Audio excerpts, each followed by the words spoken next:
从未想到过，我苏清渊，镇国公嫡女，有一天要以妾室之礼嫁人。大婚在即，未婚夫当真为了旁的女子，偷走了我的正红凤冠霞帔。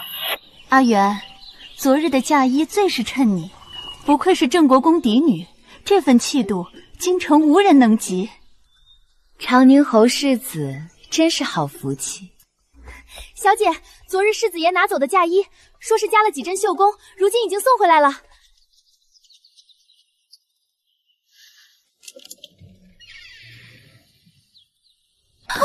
阿元，这是我让人连夜为你赶制的新嫁衣，你试试，可还喜欢？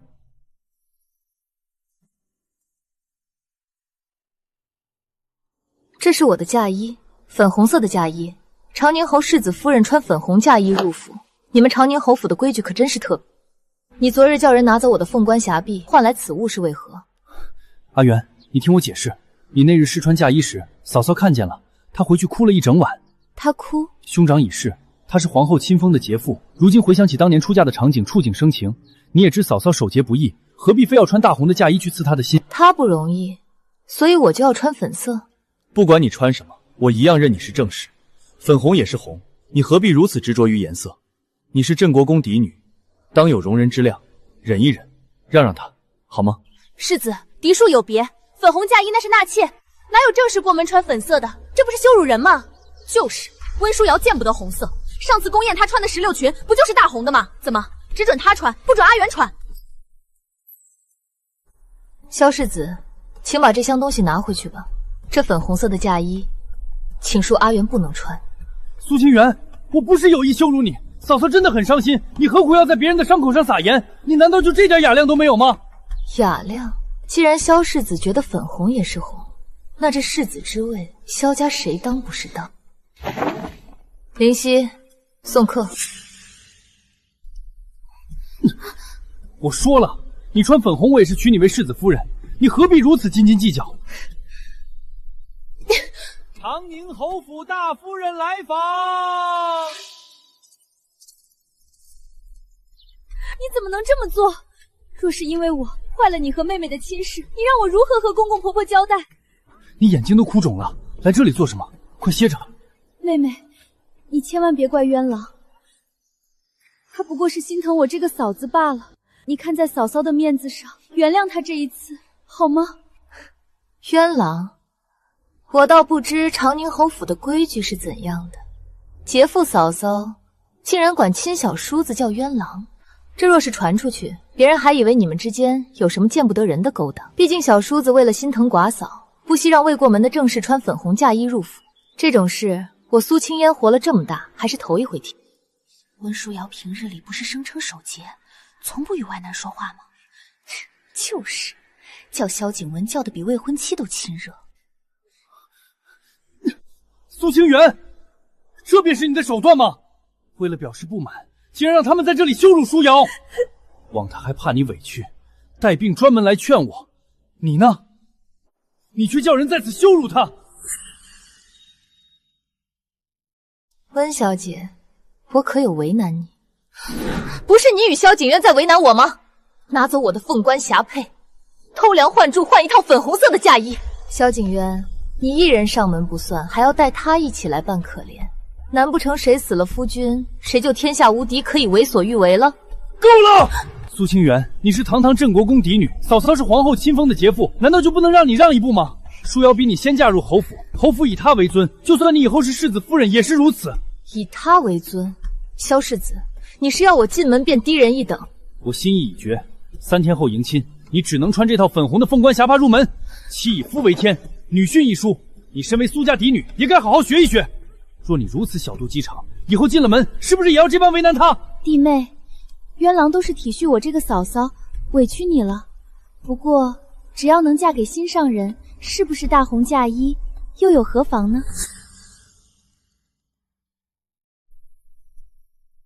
我们走。阿元，你可千万不能穿粉红嫁衣出嫁呀！在礼法上，那是做妾才穿的颜色。你可是镇国公嫡女，不能自甘降位啊！我看萧景渊和温书瑶就是故意合伙羞辱你，想让你进门就当个没名分的妾。萧景渊，你无非是仗着我双亲在边关，无人为我做主，容人之量，我倒要看看你有没有。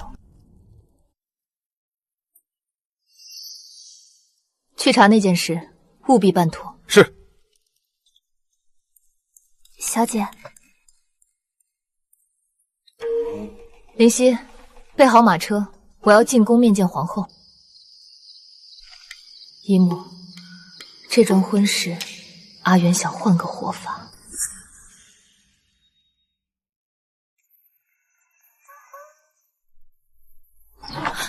世子，不好了！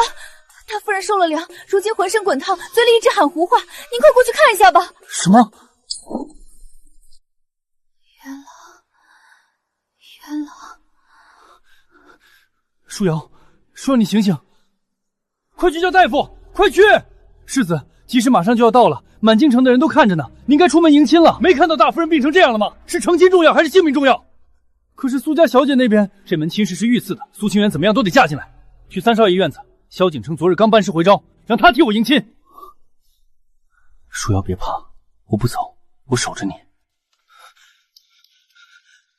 三少爷，世子爷请您带他去镇国公府接亲。接亲？是，大夫人病重，世子爷走不开。既然长兄如此深情，那这份亲我替他接了。更衣。渊郎，今日是你大喜，你快去吧。我的命不值钱，你总归是要娶她的，莫要因为我落了她的面子。舒瑶，你莫要胡说，你在我心里比什么都重。你便是别人的夫君了，与我再无干系。你等我，他今日既然敢以粉色嫁衣入府，便是自轻自贱。我会想办法混淆视听，只说他是纳进来的妾。在府里，他断断压不过你去。等吉时过了，我再出去，进了长宁侯府的门，我也要给他长长规矩，让他知道谁才是长辈。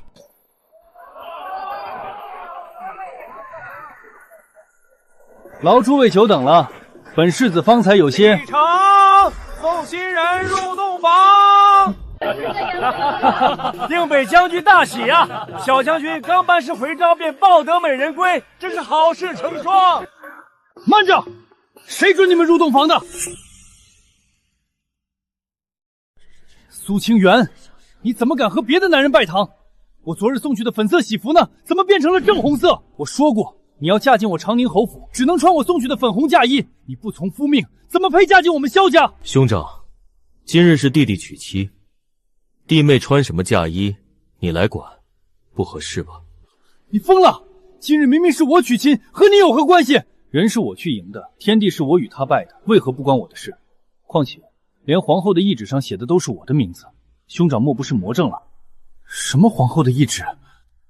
皇上赐婚的明明是我，不信你问阿阮，她要嫁的人一直是我。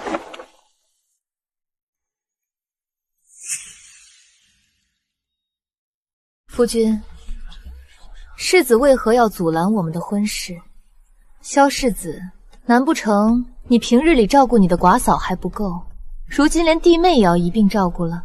今日你我成亲之事要紧，其他的我会好好解释。那好，你口口声声说你要与我成亲，可是为何今日迎亲的人是定北将军？今日嫂嫂突发重病，我照顾她看大夫，实在离不开人。她刚喝了药，便立刻催我来迎你了。而你要体谅我的难处。哦，整个长宁侯府的人难道都死绝了吗？大夫人生病，自有下人婆子侍候，自有大夫问诊。你一个号称要串成亲的世子，非要在那忙前忙后，连迎亲都没时间。就是一个大嫂病了，小叔子寸步不离守着，成亲这么大的事儿都不露面，像什么话？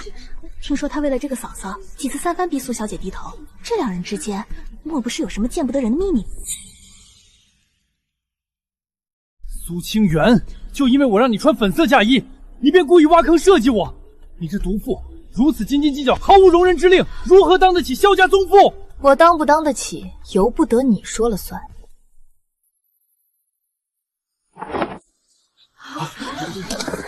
我倒是容得下你那嫂嫂，也容得下你送来的粉色嫁衣，只是这份容人雅量，不知世子有没有？皇后有旨，长宁侯世子萧景渊不遵礼法，以妾之礼羞辱皇家赐婚，此乃蔑视天恩，大不敬之罪。即日起，批夺萧景渊长宁侯世子之位。这怎么可能？长宁侯世子之位由长宁侯次子定北将军萧景征承袭，赐婚于原长宁侯世子婚事，今改由萧景征迎娶苏家嫡女苏青云，按原吉日完婚，钦此。臣谢皇后圣恩。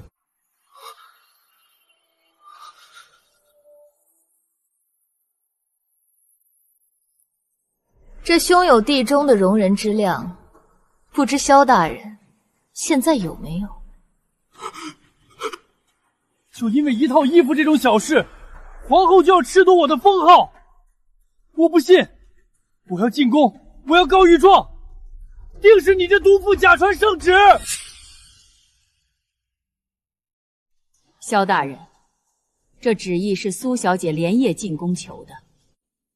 她不仅人去了，还将萧大人送到镇国公府那套妾室规格的粉红嫁衣一并呈到了皇后娘娘面前。皇上当时也在宫中，闻言龙颜大怒。镇国公在边关守土卫国，立下赫赫战功，你竟敢趁他不在京中，用这种下作手段欺辱功臣嫡女！这封圣旨是皇上亲笔签署的。竟然真的是为了讨好寡嫂，羞辱正妻，连皇上都惊动了，真是丢尽了祖宗的脸。一套粉红嫁衣毁了前程，这萧景琰怕是京城头一个。怎么可能？这可是两家联姻啊！皇上岂能如此随便？我可是世子，我是世子啊！来人，二公子喜堂失仪，拖下去，严加看管。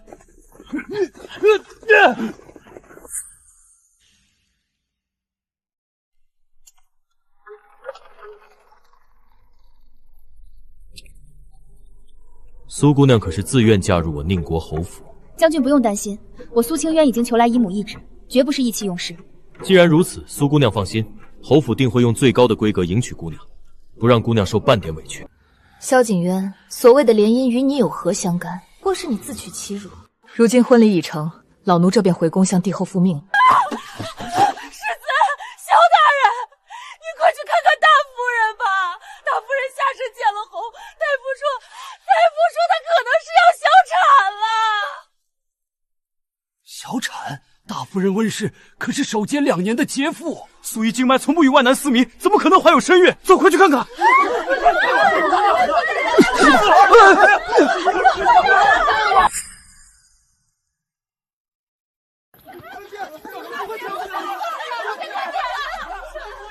人多杂乱，小心些。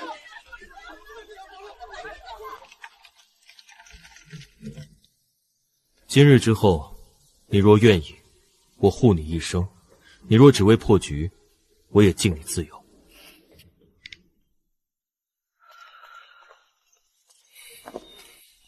无碍。暗卫传回的消息，果真应验了。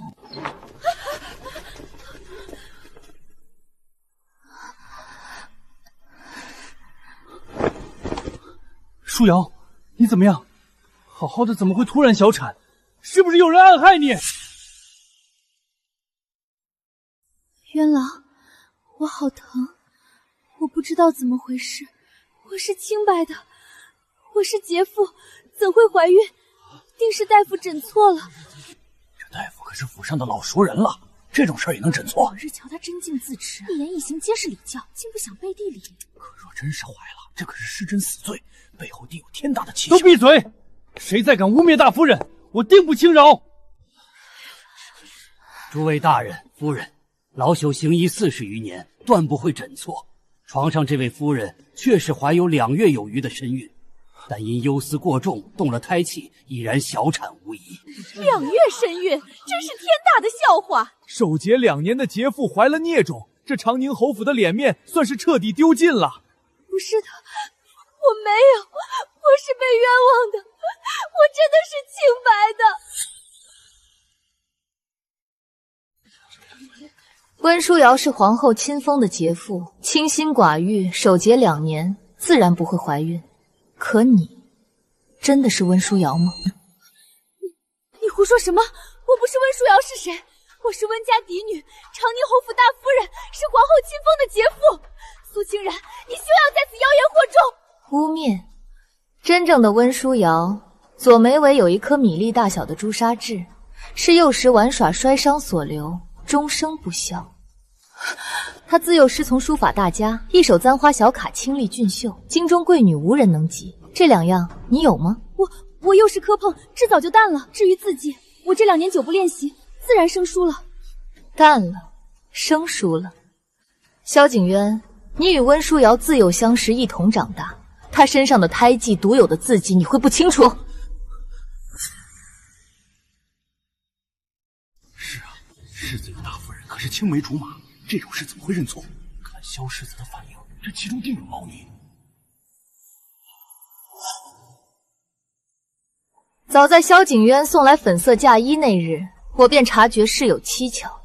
萧大人与这位嫂嫂相处屡屡，不似叔嫂，反倒亲昵。而这位温书瑶虽然容貌未变，可言行举止、学识气度却与从前相差甚远。于是我派暗卫暗中追查，如今真相已然大白。2年前，长宁侯大公子战死，真正的温书瑶认定夫君死因蹊跷。萧大人，你便是利用这份执念，谎称知晓线索，诱骗他离府查明真相。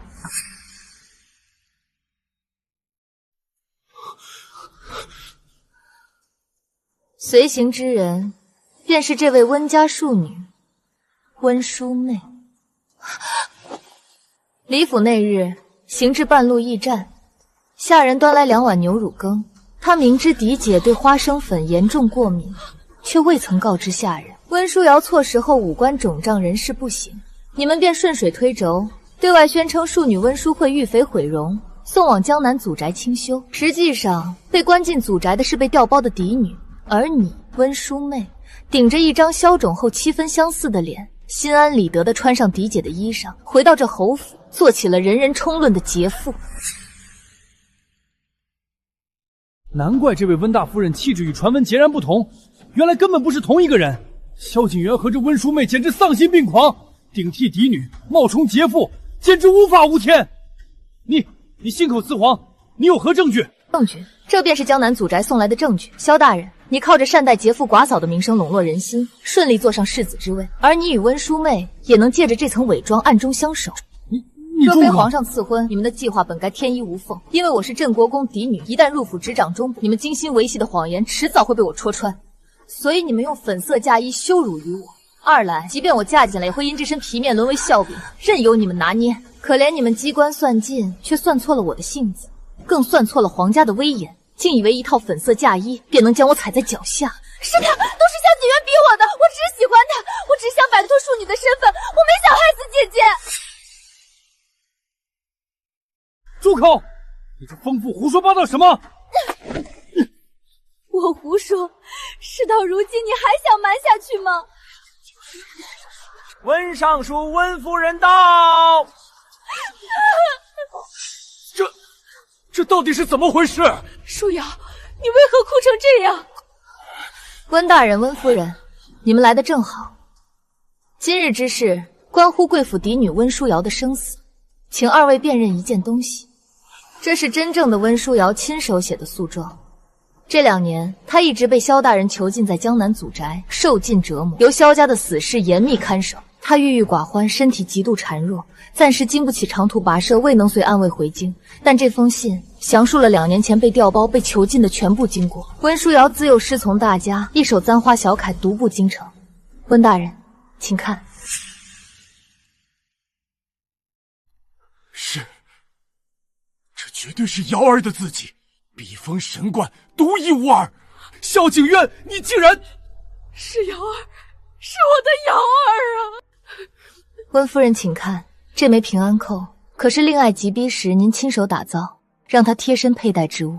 是瑶儿的平安扣，没错，瑶儿左眉的痣也是我不小心留下的。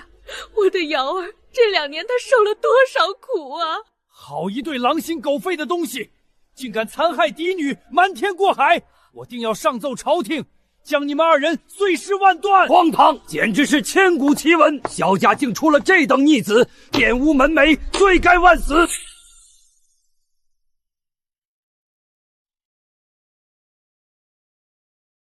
新世子，此事证据确凿，但侯爷与夫人远在别庄，按族规，驱逐族人需侯爷首肯。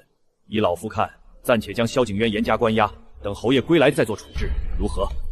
萧家没有如此逆子，何须等候？孽障！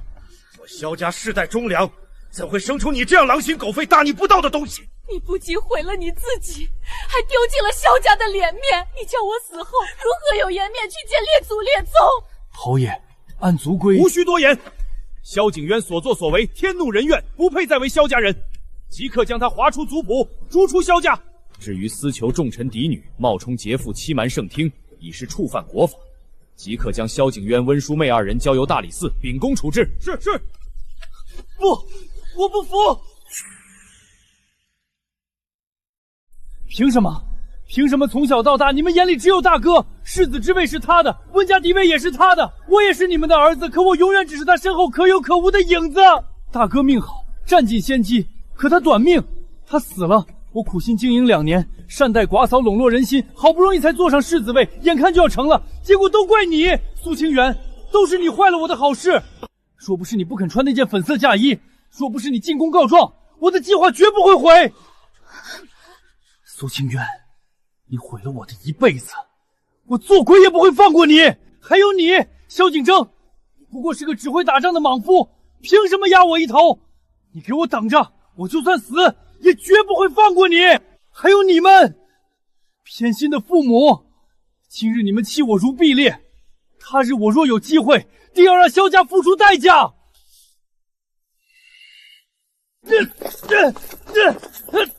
血照血偿，血照血偿啊！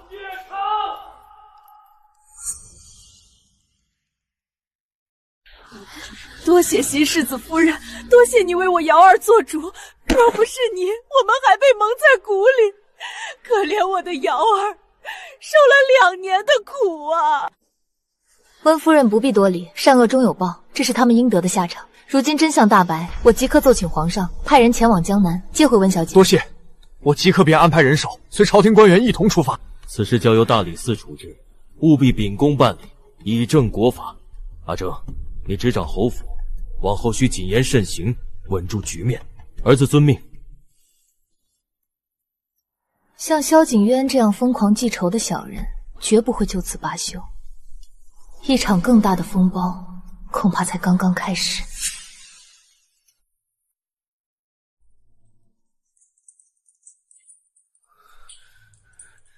血债血偿，苏清渊、萧景征，你们给我等着！萧景渊因私求朝廷命官嫡女，冒名构陷勋贵，蔑视皇室等重罪，处分判处流放3000里，永世不得回京。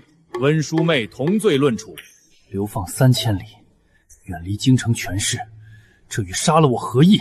萧景征、苏清渊，你们想把我踩在脚下？做梦！我不能走，我还没报仇，我要让苏清羽生不如死，让萧景征身首异妇，让整个长宁侯府血债血偿！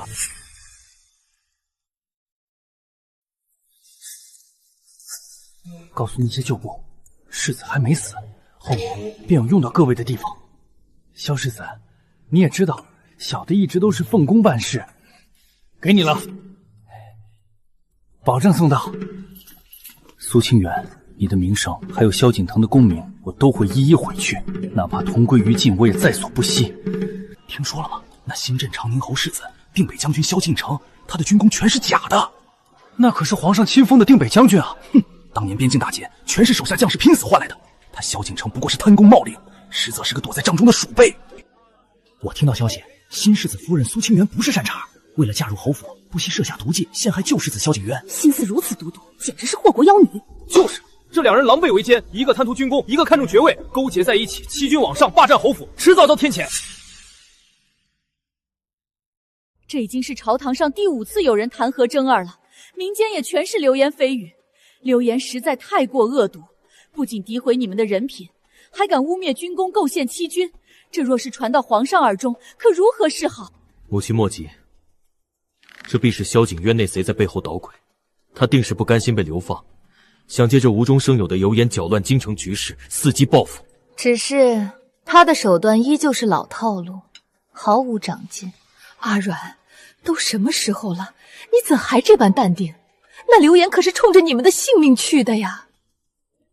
母亲安心，流言虽烈，却如无根之水，不堪一击。夫君，萧景渊身在死牢，这些流言必有外人替他操办，你可派人暗中去市井追查流言的源头。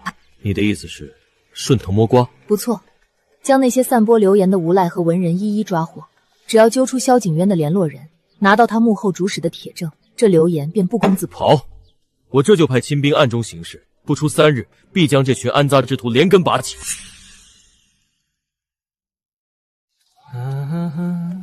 萧世子出手就是阔绰，再编几个段子，下半辈子的酒钱都有了。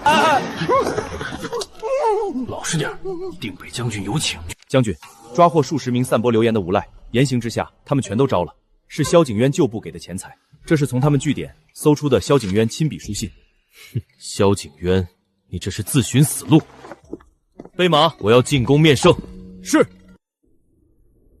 皇上口谕，定北将军所奏属实，此等构陷功臣、欺君罔上之举，罪无可救。传旨，涉案官员即刻革职查办，交由大理寺严惩不贷。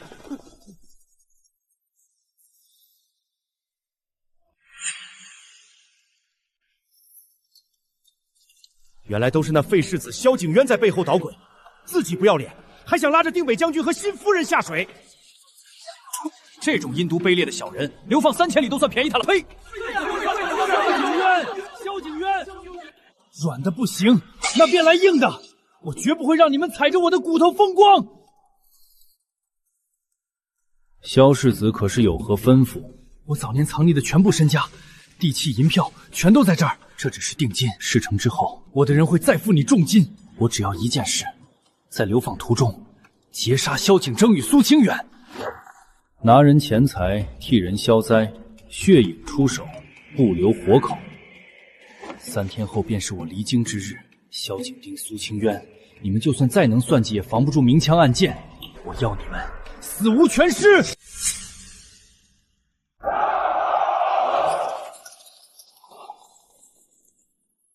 今日我押送萧景渊离京，此去路途艰险，萧景渊被逼入极境，必然会铤而走险。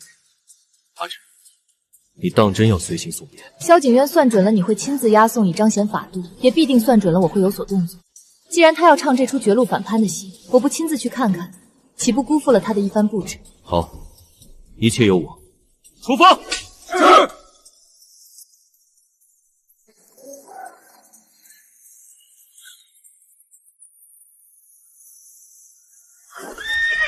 李俊，小心，有埋伏！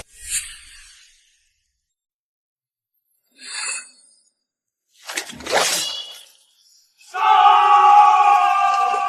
一个不留，杀了萧景征和车里的女人！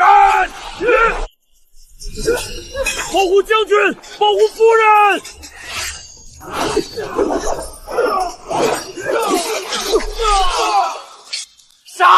杀光他们！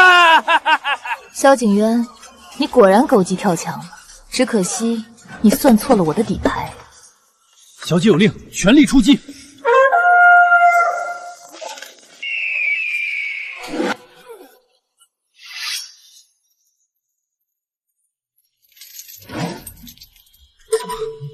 搜，他跑不远。精心策划的劫杀，竟然如此不堪一击。苏清渊，你到底还有多少底牌？京城回不去了，我就在这边境掀起一场翻天覆地的风浪。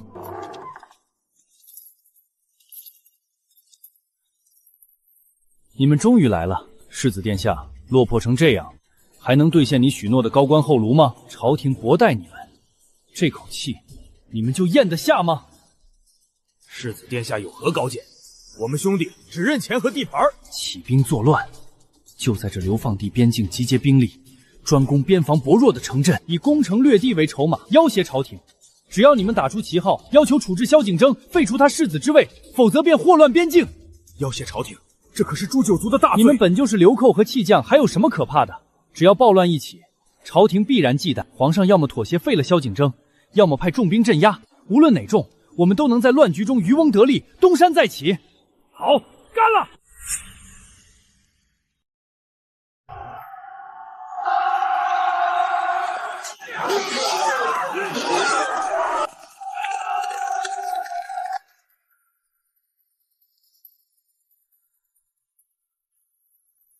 启禀皇上，边境传来的消息，那叛军打出的旗号似乎与被流放的废世子萧景渊有关。那就传定北将军萧景征。边境暴乱骤起，朝野震动，皇上急召我入宫。萧景渊这是要拉着所有人同归于尽。夫君，这是他最后的疯狂了。边境流寇作乱，竟敢打着要挟朝廷的旗号，此风断不可长。何人愿领兵平叛？臣愿往。臣请征率大军前往边境平叛，定将这伙叛军斩草除根，活捉幕后主使。萧景渊已被逼入绝境，他心思狡诈，极可能藏在叛军之中伺机而戏。你务必万事小心。放心，他翻不出我的掌心。等我凯旋。带上一队暗卫，即刻潜入叛军大营，探查萧景渊的下落。记住，搜集罪证，里应外合。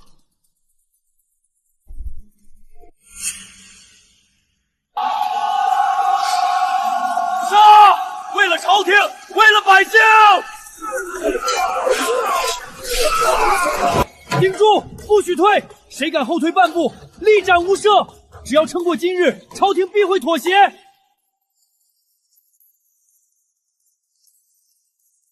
世子，顶不住了！定北将军已经杀进大营了。萧景渊，你的死期到了！我不甘心，我明明可以东山再起，我手里有兵有筹码，都是你们毁了我！勾结江湖杀手，策划劫杀，勾结流寇，谋反作乱。萧景渊，桩桩件件皆是死罪，你还有何话可说？奉天承运皇帝诏曰：废世子萧景渊，私存勋贵嫡女，冒名构陷，散播谣言，买凶刺杀，更勾结流寇，谋反作乱，每一条皆是欺君罔上之重罪，数罪并罚，罪无可赦。特推翻此前流放之叛，判其斩立决。3天后于午门公开行刑，以儆效尤。钦此。杀得好！这种阴毒疯狂的畜生早就该死！冒充劫富，囚禁嫡女，还敢谋反，简直是丧尽天良，罪有应得！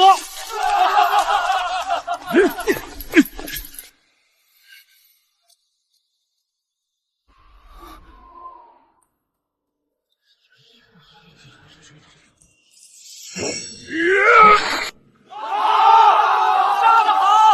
这等畜生就该千刀万剐，冒认劫富，囚禁嫡女，私有渔夫。肃静，维持秩序。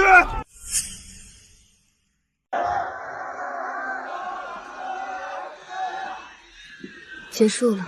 从大婚前那一厢荒唐的粉色嫁衣开始，到今日午门斩首，这场风波终于有了结局。若不想再看，我们便回府。回吧。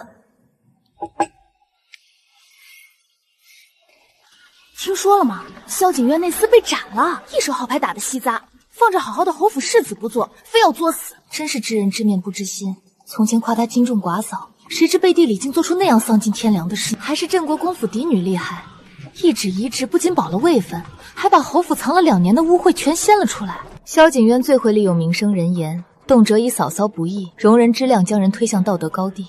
可他忘了，水能载舟，亦能覆舟。世子夫人，侯夫人今日一直在佛堂里替大公子和替2公子诵经。夫人说，等世子夫人回来，若还算得空，请务必过去坐一坐。我知道了，这便过去。夫人，萧景渊已经伏法了，往后这侯府内外便再没人能来碍您的眼了，这是天大的好事，您该高兴才是。我是高兴，只是有些账算得太久，真的算清了，反倒不觉得痛快，只觉得累。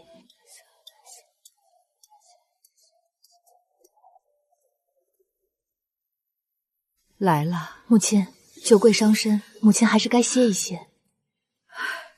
今日刑场上，你都看见了。我这些日子一直在想，我到底是从什么时候开始，竟亲手把一个儿子养成了那副畜生模样？大郎战死沙场，侯爷也一病不起。那时候侯府乱得像一锅粥。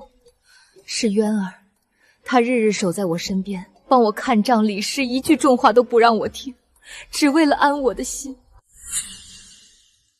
我那时候还觉得这孩子总算懂事了，能撑起门庭了。可谁能想到，原来他所谓的撑起来，是踩着舒瑶的清白，踩着你的尊严，甚至踩着我们萧家满门的体面，一步步往上爬。阿元，若不是你不肯受那粉色嫁衣的羞辱，若不是你冒死进宫请旨，等他真的把你娶进门，把舒瑶的事死死压住，这侯府迟早要被他拖进万丈深渊。是我们萧家对不住你，更对不住镇国公府。母亲言重了，做错事的并非枕后侯府，您不必将所有的罪责都揽在自己身上。可若他不是萧家人，他哪来的机会去害你们？我身为他的母亲，生了他，养了他，却没能教好他，到底是脱不开干系的。阿元，我也恨他，恨他不争气，恨他心狠手辣。可他再坏，再该死，他也是我10月怀胎辛辛苦苦生下的儿子啊！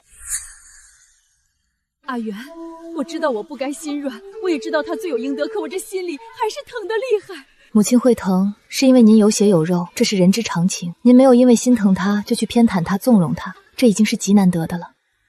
幸好还有你，还有阿征，否则这长宁侯府当真就要毁在我的手里了。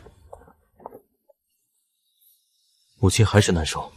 她毕竟是萧景琰的亲生母亲。不过你放心，母亲心里清楚，这一切都是萧景琰咎由自取，这笔账她算得清。风波停了，大雨也歇了，往后的路该是天晴了。我小时候其实同他关系不坏，那时候大哥稳重，萧景琰嘴甜，最会惹母亲开心。我在边军练枪时，他曾偷跑过来看，他说将来我成将军，他便做文臣，兄弟一文一武，替萧家撑起门楣。后来不知从什么时候起，一切都变了。你若难受，不必在我面前藏着。不是难受，只是更庆幸，庆幸那日你没有忍，也庆幸如今站在我身边的人是你。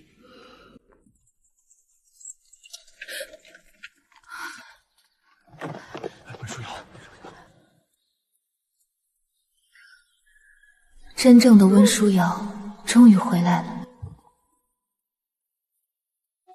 舒瑶，是我这个做婆母的眼瞎，竟让你受了2年这样的苦。母亲，不怪你。回来便好。舒瑶，萧家欠你的，我一定给你一个交代。侯爷，交代已经有了，害我的人都得了报应，这便够了。瑶儿，回府后你便安心慢慢调养，等过些时日身体大好了，父亲再替你重新择一门婚事。不必了，父亲。瑶儿，我不想再嫁了。从前我以为女子这一生最要紧的是嫁得良人，得个好名声，后来才知道这些东西若交错了人手，便都成了催命的刀。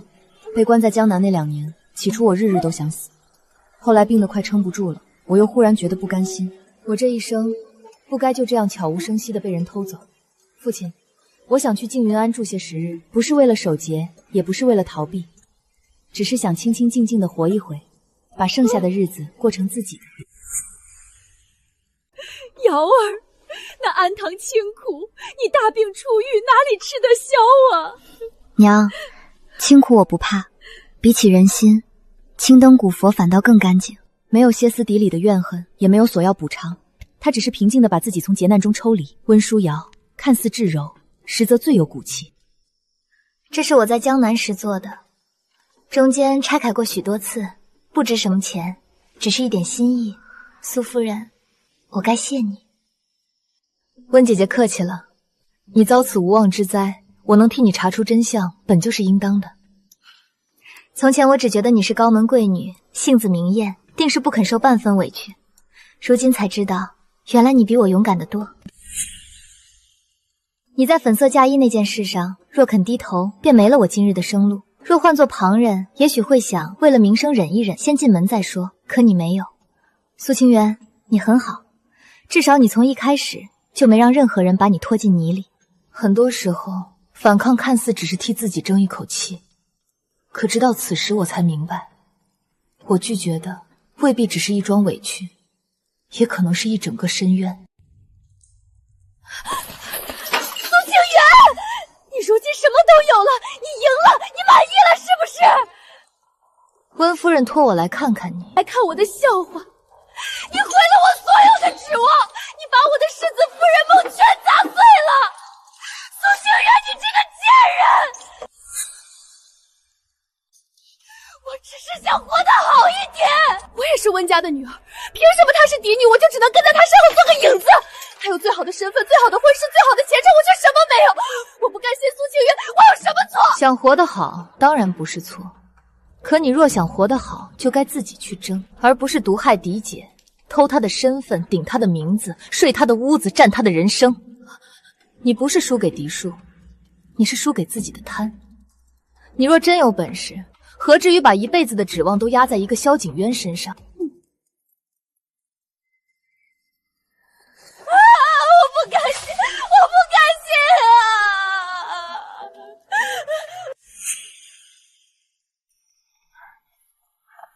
这是温夫人让送来的，1碗热汤，1套新衣。行了，判了绞刑，这也是最后一顿了。温夫人终究没去送温书庙最后一场，那碗热汤和那套衣裳，大抵是全了他们母女最后一点说不清道不明的情分。有些人注定要为自己的贪婪付出代价。这些账目漏洞百出，凡是这些年跟着萧景渊做了糊涂事的，无论资历多深，一律发卖，永不录用。世子夫人饶命，小的们也是听命行事。赏罚分明是侯府往后的规矩，管家去办吧。萧景渊既死，侯府该彻底清一清了。不到1月，府内风气肃然，再无人敢在我面前耍花样。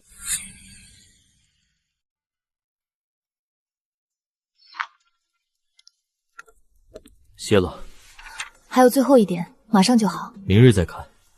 侯府再大，也不值得你熬坏了眼睛。世子何时变得这样霸道了？我若不霸道些，你便总不知爱惜自己。没有羞辱与算计，只有这灯下柴米和他在身边的疼惜，这种平静竟美好的像一场梦。恭喜世子，贺喜世子夫人，此乃喜脉。阿弥陀佛，我这就去佛堂添香油。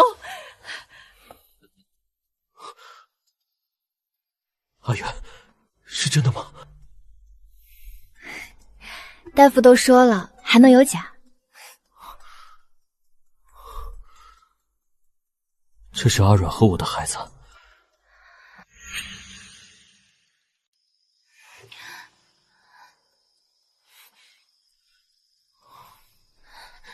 怎么还不睡？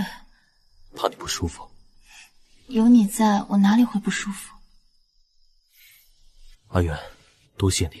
谢我什么？若不是你不肯穿那身粉色嫁衣，若不是你请旨换嫁，我这一生大概都不会知道，原来有人与我做夫妻是这样的滋味。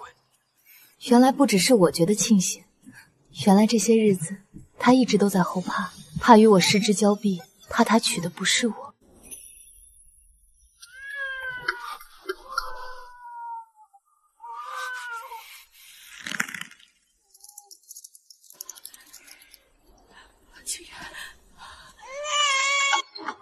恭喜侯爷，恭喜夫人，世子夫人诞下一名男婴，母子平安。好，阿弥陀佛。阿远，辛苦了。堂堂定北将军也有这样手足无措的时候。军报再紧，也没有你们母子要紧。那些压在心头的阴霾彻底散了。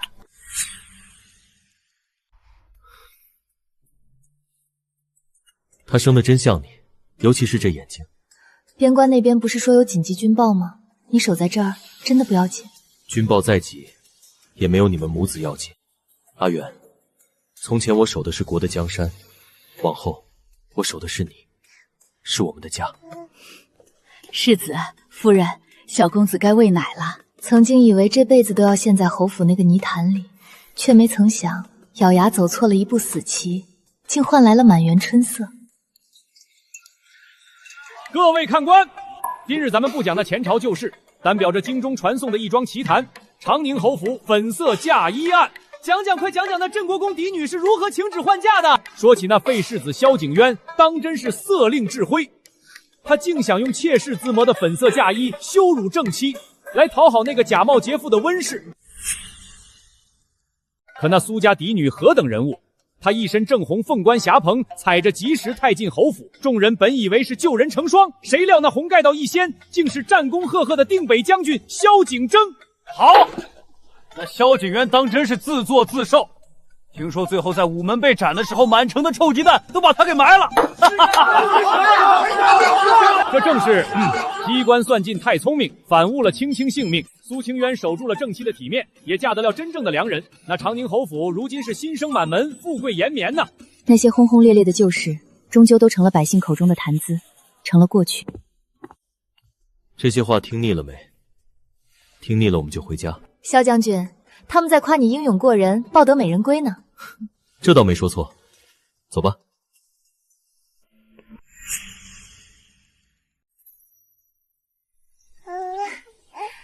慢点跑，别摔着。阿元，你看这小子，步子迈得比我当年还稳。我想起最初那个站在粉色嫁衣前的自己，那天他指着那箱东西对我说，要我有容人之量。我说了，你穿粉红，我也是娶你为世子夫人，你何必如此斤斤计较？那时我并不知道，自己拒绝的究竟是一次羞辱，还是一场足以葬送一生的劫。可幸好，飞喽！我没有低头。阿元，在想什么？在想，有些委屈从来就不值得忍，有些路只要咬牙走对一步，往后便都是好光景。